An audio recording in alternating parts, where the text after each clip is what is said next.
Hello again, my name is Belén. I am an Ecuadorian living in Germany for already 3 years. I moved here to do my studies and today I would like to talk about money. If you are planning to move to Europe, I know it can be intimidating, the idea that things might cost twice as much as in your home country, and especially when you're a student, probably you do not have a big source of income or too many savings. So is it really possible to make the dream of studying abroad true? Today in this video, I would like to cover the different costs that you can expect as a student living in Germany, like university fees, accommodation expenses, and other living expenses in general, and also how you can make money and be able to work and study at the same time. First, I will start with a general explanation about the different costs and how it varies from city to city. Then I will show you how much I personally make and spend every month, and I manage to pay my bills while studying at the same time. Let's start with university fees. First of all, you need to know that most public universities in Germany do not require you to pay any tuition fees, even if you are an international student or a non-European student, except if you want to study in Baden-Württemberg, of course. Instead, what you have is a semester contribution that goes from 100 to 400 euros, and usually that includes also your transportation ticket. But if you are planning to study in a private university, then of course you can expect tuition fees from around 5,000 to 20,000 per year. It will of course depend on the degree you are pursuing and your career choices or your career interests, and also the city where you want to live. Honestly, I would recommend you that you really look at public universities because they have a lot of programs, and most of the time they do have the program that most students look for, and then you don't have to pay for private university. Then you have accommodation costs. In my previous video, I briefly mentioned the type of accommodation that you can look for as a student here in Germany, and one of those was student dorms, which goes from 200 to 400 euros per month. The disadvantage of a student dorm is that the spots are very limited because there is a lot of demand, a lot of students are sending requests, and if your budget is very tight or you really want to live the full experience of a student, then be careful and keep in mind the dates and the application deadlines for this. You really have to be very persistent and hopefully get a spot. Another type of accommodation is the share apartments or Wohngemeinschaft, also known as WG. The prices vary, of course, depending on the city, but it can go around 300 to 600 euros per month. You are sharing your apartment with other 3 to 5 people, and you will all be sharing the kitchen, the utilities of this apartment. It's a very nice way to get to know other people and socialize a little bit, especially if you're traveling alone and you don't have friends or family here. Another accommodation type is a private apartment, of course, but this is quite pricey. Actually, it goes from 600 to 1,500 euros per month, depending on the city. In cities like Berlin, Munich, Frankfurt, these type of apartments are very expensive and also very hard to get because most landlords will want you to have a very nice job or demonstrate that you have the income to pay this apartment. If you have the budget, of course, go for it and have your privacy, your own space. But if not, then probably a student dorm or a WG is the best option for you. Then you have other living expenses such as groceries, and here it will depend a lot on how often you cook at home, on how much you eat, and what type of foods you like to buy. In Germany, there is a great difference between supermarkets. If you buy in discount markets such as Aldi, Netto, Lidl, Norma, you can be paying around 150 or 200 to 300 euros per month. But if you go to other supermarkets like Rewe, Edeka, then you will be paying a little bit more. Another big cost that you will be covering is your health insurance. You need to know that this is not optional. This is mandatory for your studies, for your visa, for your work, for everything. If you are under 30, it is recommendable that you choose a public insurance. Luckily for students, it is actually cheaper than for regular people who are working, and the price can range from 120 euros to 150 euros per month depending on your age. Transportation is usually included in your semester ticket. If not, then you can also buy the Deutschland ticket, which actually for people who like traveling and like adventure or getting to know new cities, then it's a good option for you. Actually, for students, the Deutschland ticket is now around 20 euros per month, and you can travel with regional trains around whole Germany. And another essential is, of course, internet for your phone or even for your house. Depending on the contract and the amount of gigabytes you would like to get, you can be paying from 20 to 40 euros per month. That is actually very normal, and the data that you will get in your phone most of the time is enough for watching videos, for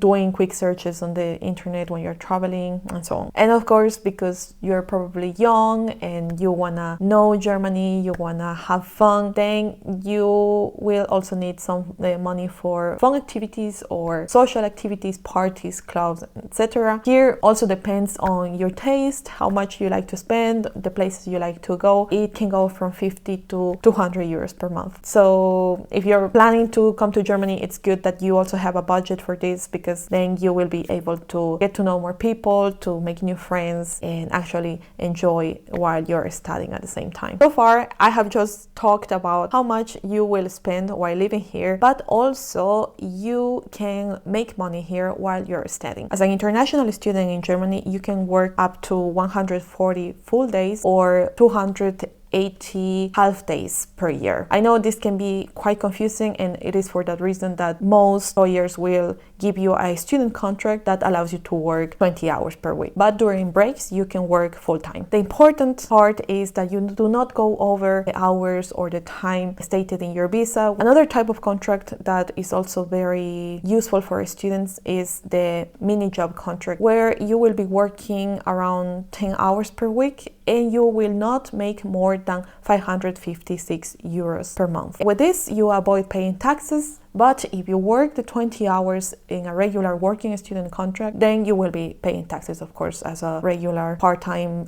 worker. When you work as a student, you are most likely to get paid the basic salary, which in 2025 is 12.82 euros the hour. Most places will pay you a little bit more depending on the sector and also your experience. So what you can spend at the end of the month before taxes is around 1,000 to 1,200 euros, and after taxes, if my calculations are not wrong, of course, it would be around 900 to 1,000 euros. But what kind of jobs can you do when probably you just finished school and your bachelor and you do not have any work experience? There are a lot of opportunities for students to work in the gastronomic sector, even when you do not have experience. Most employers will provide you with 1 or 2 weeks of training, and then you will be ready to do the job. You can either work as a waiter, waitress, or as a helper in the kitchen, depending on your skills and of course what you are more interested in doing. Other options for students without any work experience is to work in food delivery with either a car, a bicycle, or a motorbike, and also in warehouses like Amazon. Summer is also a very hot season for students to work.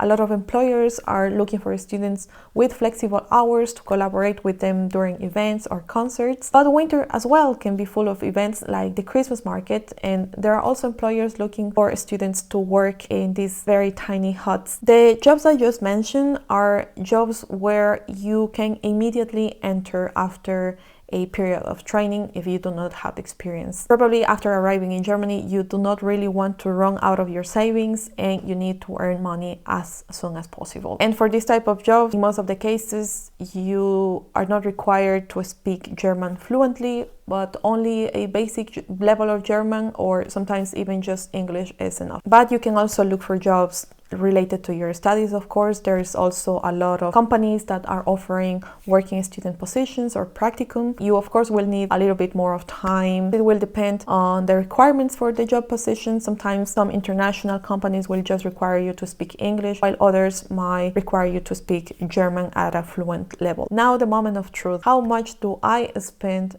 as a student living in Germany. I come from a working class family and I do not rely on my parents at all to pay my bills here in Germany. And by sharing this, what I want to show you is that it is possible to study, work, and be able to pay your bills while you're studying abroad. During this time that I was working in restaurants, I was making around 800 to 900 euros per month after taxes. During this time, I was living in a student house and my rent was way cheaper, and also I couldn't allow myself to go out, party, or travel a lot. In my second year in Germany, I decided to look for something more related to my studies and somewhere where I could acquire more skills that will help me for my future career. And I was very lucky that I landed a job in a very big international company where I was just required to speak English fluently. Here my income had a significant increase, of course. It was around 1,200 euros after taxes, and having that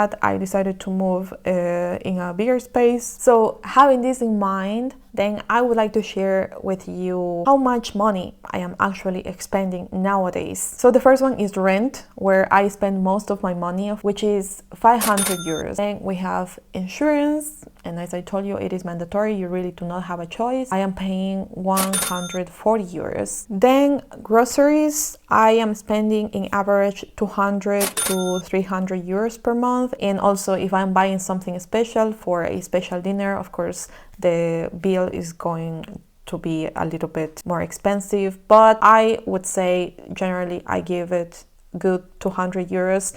And I'm also buying in a discount shop, which is Aldi. I can really recommend it. They have a great variety of products and they are quite affordable. Then I have a extra insurance, that is a dental insurance. I am paying 22 euros. This is optional. I really took it because I think it has a lot of benefits when you want to go to the dentist. Sadly, the normal insurance that you take doesn't cover this. I also have a gym membership. I am spending around 33 euros, and my phone contract is quite cheap. Actually, a lot of my friends are surprised that I pay so little, but that is really because I do not use the internet so much when I am going in the bus or when I am doing things outside. I am paying 5 euros per month.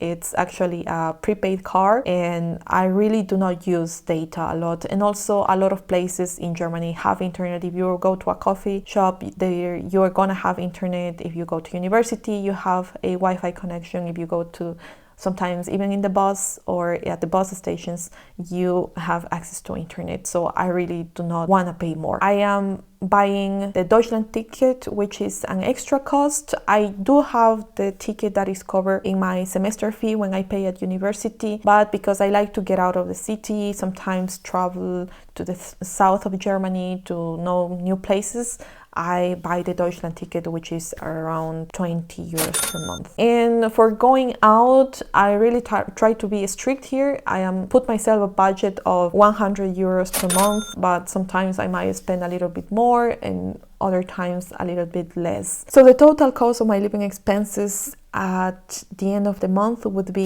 1,020 euros. And as you can see, there is not much left to save up. And if I save up on that month, then I can allow myself to buy some clothes, or sometimes I might need a university material, or I want to subscribe for a course, or I just want to go on a trip, then I can use the little money that is left. What I can really recommend you to do is that you can use the student discounts that are available in a lot of places. If you go to a museum, there might be a student discount for you. Even if you go to the cinema and restaurants, you can show your student card and you will get a 5-10% discount. So yeah, that was pretty much it. I hope you liked the video. I hope you find this information useful and you can see by yourself that you do not need to be rich to study abroad, and especially in Germany there are a lot of opportunities where you can work, study and pay your bills all at the same time. So for now I would like to say bye. Thank you for watching my video. If you have any questions or you need help with something,